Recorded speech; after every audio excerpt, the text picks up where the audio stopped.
And thanks for staying with us. This election, there are two third-party candidates who are getting more attention now.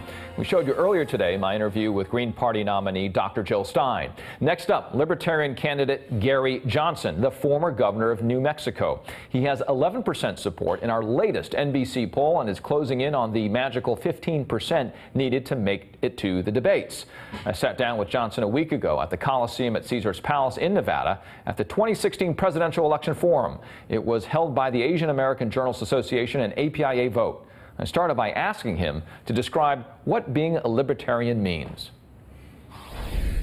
What kind of animal is that? Well, fiscally conservative, in our case socially liberal. What we libertarians like to say is it doesn't matter what you are socially as long as you don't force it on other people, meaning always come down on the side of choice, allowing people to make choices in their own lives as long as those choices don't adversely affect others. All of you recognize that this is probably the craziest election of all time and space, right?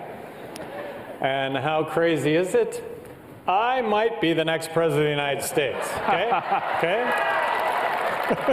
When we involve ourselves in regime change, when we use our military to intervene, I think it has had the unintended consequence of making things worse, not better. And we do have a real terrorist threat out there. We should have an impenetrable, invincible national defense, but I stress the word defense. Will this be a wasted vote? You've heard this many a time. Why is it not a wasted vote? Well, a wasted vote is voting for somebody you don't believe in. That's a wasted vote. Vote for the person you believe in. That's how you bring about change. And you know, I hope after having made my pitch today that you'll realize that if you want to waste your vote on Clinton or Trump, I mean, have at it. Secretary Clinton, is there anything you haven't promised to anyone? Do you embrace a wall between the United States and Mexico? A wall between the United States and Mexico is crazy. I don't want to break up families. I don't want to be deporting. Don't get the government involved in quotas. I do support TPP. Is it a perfect document? No, and the reality is that free trade is the opposite of crony capitalism. No new taxes. We should be open to a discussion on how you keep guns out of the hands of the mentally ill, and we should be open to a discussion on how you keep guns out of the hands of would-be terrorists. It's just that right now these watch lists actually have active members of Congress on these watch lists. Oh, like who? I couldn't name you who. I'm speaking secondhand here. We are safer. We mitigate the horrible headlines of Orlando, of San Bernardino, when we have citizenry that are armed, that can, if you will, the good people, help to fight the bad people. Agree or disagree? Oh, I don't know. Mixed on that, but if you're one of those good guys, if you yourself are one of those good guys, and that's something that you choose to do, I'm back to choice now. That's a decision that you've made. I don't know if it's a decision that I would make to arm myself and be that good guy. Last time you fired a gun? Oh, gosh, a year ago. How many guns you have? I have a pistol, a .38 pistol, and I have a 12-gauge shotgun. When is the last time that you did take marijuana? Last time I took marijuana was about 3 months ago, and I know your next question is going to be specific, so it was some Chiba Chews, and it was...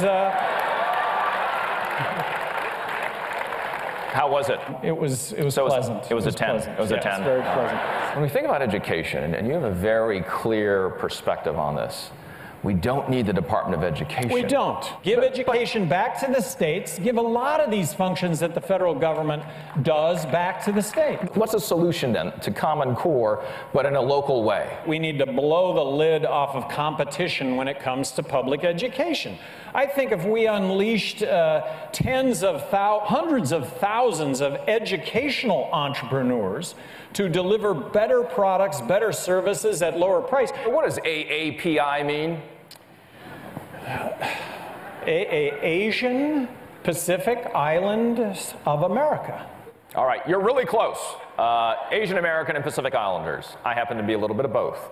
And so when I ask this question of you, how important is that swing vote? Well, more importantly is I hope to, in my later years, retire to one of those islands.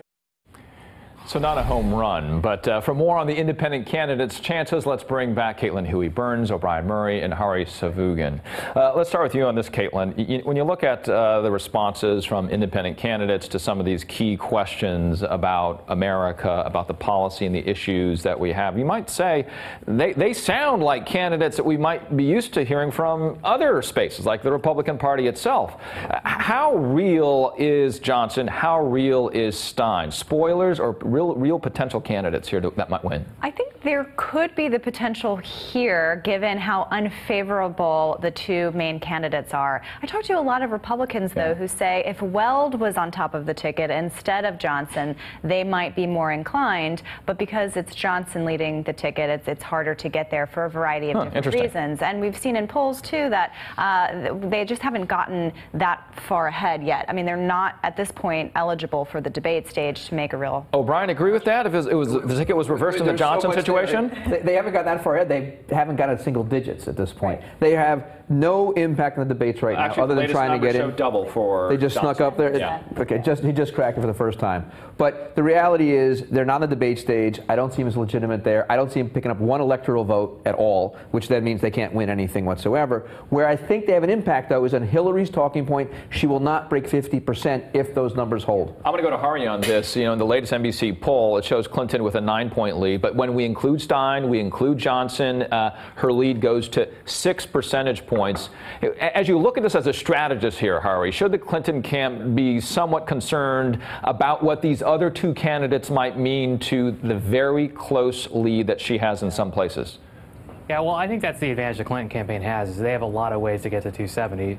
They do need to pay attention to these folks in very close states, but, you know, those close states doesn't mean, even if they lose those states because a third-party candidate is picking up some votes, they have a lot of different ways to get there, which is not what the Trump campaign has going for it. You know, one of the third-party candidates you haven't mentioned is Evan McMullin, who is a Republican who's running, who's made the ballot in Utah and Iowa. He's a Mormon and Donald Trump has alienated the Mormon community. That's 6 electoral votes that could swing to Hillary Clinton if Evan McMullin picks up enough votes out there. Caitlin, you know, as you look at Stein, what she said during that very same event was that after Bernie Sanders stepped away and Hillary Clinton became the nominee, her fundraising went up by some 100%. That's interesting. But I do think that we haven't seen her influence take hold in these polls. I mean, Clinton is still leading in nationally and in battleground states, even with the presence of Stein. And you also, I think, during the Democratic convention, did have the coalescing of the Democratic Party around Hillary Clinton. So she's hoping to pick away those Sanders supporters. Not quite sure that's viable. 100% income increase in your fundraising means you went from $100,000 to $200,000. I don't see where it's relevant for her for TV. It's momentum. Some might be saying that of Donald Trump and his pivot right now. 2/3 of the voters think we're on the wrong track, no matter who the candidates are, no matter who they're supporting. You have all the numbers at Real Clear Politics. If that's the case right now, and you have somebody winning this race who doesn't break 50%, and then you have the House and the Senate split on who controls those two, you have to make sure whoever gets in there can bring people together and unify, and that's going to be the test now for the next 79 days. Hari, 30 seconds to you here. Are we seeing more talk about these third-party candidates that we've seen in previous cycles? No, I don't think so. Every year, or every presidential campaign, there's some talk of a third-party candidate. Sure, there's, you know, these candidates that we have on top of the tickets are a little bit more disliked, but I don't think it's unusual. Okay, Hari is nonplussed about that. All right, Hari Savugan, thank you so much. Caitlin Huey-Burns, O'Brien Murray, y'all have a good Sunday. Thanks for being my friends today.